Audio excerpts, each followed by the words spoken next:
I almost lost my son, and if someone had shared the information that I know now with us, this wouldn't have happened to Caleb. Mary Rice speaking about her 4-year-old son Caleb, seen here out playing in newly fallen snow on November 28th. He and his family unaware of how their lives were about to change. 911, what's the address? My parents have an elevator in their house. It's on top of him right now. Okay, I'm getting help started. Is he trapped? Yes, he's trapped. He's not making any sound. 911 calls detail a horrific scene. They're using a car jack. Okay, what part of his body is trapped? We were setting the table for Thanksgiving dinner, and we heard screaming like I've never heard before. Right next to the dining room at his grandparents' home.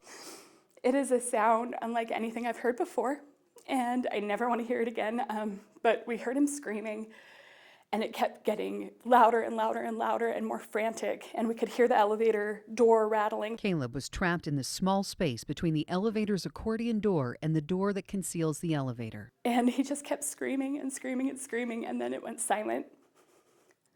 He fell down to the bottom, and the elevator came down on top of him. He looked like his body had been severed. He was turning blue, and they got the door open, and Caleb was pinned from his chest down, so the bottom part of his body was completely pinned under the elevator. His father ran to his rescue and had to pull this piece off to be able to try to free him from inside. Chris's dad ran to the garage, got a car jack out of the garage, put it under the elevator, pumped it up just enough to get Caleb out. The next sound I never want to hear again in my life was my husband's scream. I thought my son had died for a good 15 minutes.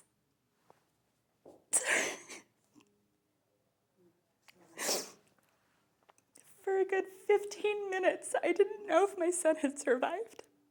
Caleb was rushed to Primary Children's Hospital, where he would spend 3 days. I will show him to you. 2.5 months later, Fox 13 was invited to join the Rice family as Caleb returned to where it happened. So this is the part that was on you, bud. Chris, still too torn up about it to speak on camera, but Caleb wanted to show us. That's where it is. There's the broken parts, and this is the door. The kids were being hurt and killed by this. We just jumped on it. We realized this was a truly important story to do. Todd C. Frankel is an investigative reporter for The Washington Post. It's amazing to think that this has been a problem that the industry's known about literally for 7 decades. You know, unfortunately, these incidents keep on happening. It's hard to even comprehend that somebody could slip through it, but we're talking about an inch. The difference between a 5-inch gap and a 4-inch gap is one is safe and one is unsafe. And the fix is simple as well, right?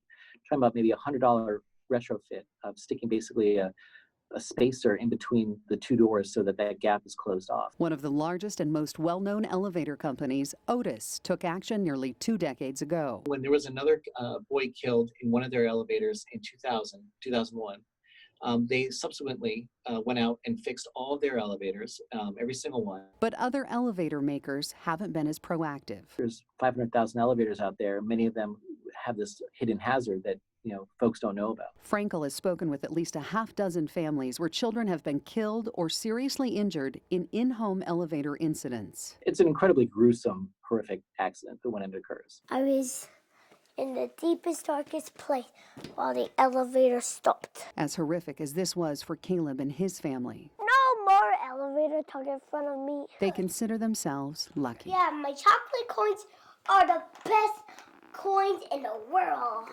If someone had told us that you can spend $100 on a space guard to make that gap smaller so their little bodies can't fit in there, if someone had told us, my father-in-law would have done it in a heartbeat. People need to know that that's an option. In lieu of a recall, people need to know that they have options to make these elevators safer.